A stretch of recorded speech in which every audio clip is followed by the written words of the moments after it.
बिस्मिल्लाहिर्रहमानिर्रहीम। माह मुबारक रमज़ान में बहुत सारे आमाल हैं दिन और रात के, हत्ता कि सहरी के आमाल।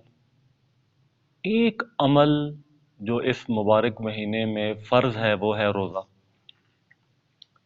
लफ्ज़ रोज़ा उर्दू और फ़ारसी ज़बान का लफ्ज़ है, जबकि अरबी में इसे सौम कहते हैं, जिसकी जमा है सयाम। और कुरान पाक में यही लफ्ज़ सयाम इस्तेमाल हुआ है रोज़े के फ़र्ज़ होने के हवाले से। कुतिबा अलैकुमुस्सियाम कमा कुतिबा अलल्लज़ीना मिन क़ब्लिकुम लअल्लकुम तत्तक़ून। ये लफ्ज़ सौम, इसका एक माना है रुकना। गोया बहुत सारी हलाल चीज़ें ऐसी हैं जिनसे रुकने का नाम रोज़ा है। हराम से रुकना, वो फ़कत रोज़ा ही नहीं, रोज़े की हालत ही नहीं, बल्कि हर हालत में हराम से रुकना तकवा कहलाता है। लेकिन कुछ हलाल चीज़ें जो अल्लाह रब्बुल इज़्ज़त ने हमारे लिए की हैं, उनसे भी रुकने का नाम रोज़ा है। वो तुलुए सुबह सादिक से लेकर के रात के शुरू होने तक, ये जो दौरानिया है, इसमें एक पाबंदी लगाई गई कि कुछ हलाल चीज़ों से भी इंसान ने रुकना है।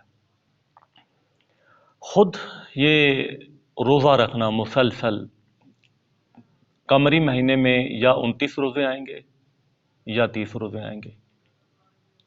ये मुसलसल 30 रोज़े रखना, इस हवाले से पैगम्बर अकरम सल्लल्लाहु अलैहि वसल्लम की एक गुफ्तगू जो आपने एक यहूदी के साथ की थी, उसमें आप अलैहिस्सलातु वस्सलाम ने रोज़े के 7 फ़वाइद ज़िक्र किए, जिनमें से एक ये था कि मुसलसल रोज़ा रखने की वजह से, यानी रोज़ा छोड़ा ना जाए, दरमियान में कोई तसलसल बरकरार रखा जाए, तो उसकी पहली जज़ा परवरदिगार की तरफ से ये मिलती है कि इंसानी बदन में जितने भी हराम के असरात हैं, बाज़ इंसान मुतवज्जे नहीं होता कि ये चीज़ हराम है।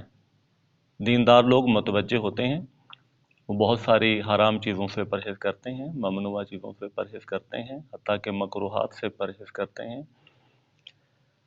लेकिन इन परहेज़ करने के बावजूद भी बहुत सारी चीज़ें ऐसी हैं जिनकी तरफ हम मुतवज्जे नहीं हो पाते। एक शख्स मौला अली अलैहिस्सलातु वस्सलाम की बारगाह में आया और शिकायत की, मुफलिसी की कि मैं बहुत गरीब हूँ। तो आप अलैहिस्सलाम ने फरमाया कि तुम इस्तग़फ़ार करो। वो शख्स कहने लगा कि सरकार, मैं बहुत इस्तग़फ़ार करता हूँ, मगर फिर भी मेरा रिज़्क़ में वुसअत नहीं है, मैं मकरूज़ हूँ, मैं मुफ़लिस हूँ, गरीब हूँ, नादार हूँ। तो मौलाए कायनात अली इब्न अबी तालिब अलैहिस्सलाम ने उसे दुआ तालीम की, और दुआए तौबा इस्तग़फ़ार के नाम से 100 फसलों पर मबनी है, एक तफ़सीली दुआ। कुछ अरसे बाद जब वो शख्स वापस आया तो कहने लगा कि ए मौला, वाक़ई मेरे रिज़्क़ में बरकत आ गई है, मैं गुर्बत से निजात पा चुका हूँ।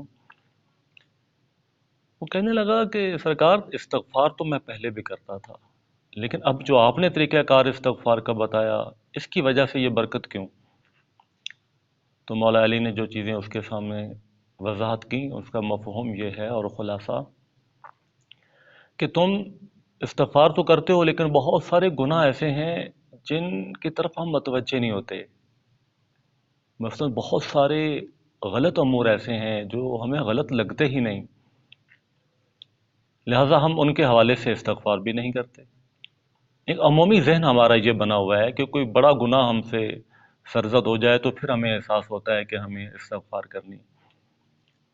दर हालांकि दिन में बेतवज्जी के साथ हम बहुत सारे अमूर गलत अंजाम दे जाते हैं, तो इन तमाम अमूर से इस्तग़फ़ार करना ज़रूरी है, ताकि उम्र में उम्र तौलानी हो और रिज़्क़ में बरकत हो। इसी तरह बहुत सारी चीज़ें इंसान हराम की इस्तेमाल कर जाता है और उसके हमारे बदन पर असरात होते हैं। पैगंबर इस्लाम ने जो मुसलसल रोज़े रखने का पहला फ़ायदा बताया वो ये कि इंसान के बदन में जितनी भी हराम से मुतअल्लिक़ असरात हैं वो सब की सब चीज़ें इंसान से पिघल जाती हैं। बहुत बड़ा फ़ायदा है ये रोज़े का कि हराम से बनी हुई चीज़ें जो हमारे वजूद में हैं या हराम के असरात हमारे वजूद में आते हैं, इस रोज़े की बरकत की वजह से, मुसलसल रोज़े रखने की बरकत की वजह से वो हराम के असरात ज़ाइल हो जाते हैं, वो हराम पिघल जाता है। बकिया जो फ़वाइद हैं इसके वो इंशाल्लाह अगली वीडियो में आपसे शेयर किए जाएंगे। वसल्लल्लाहु अला मुहम्मदिन व आलिहि।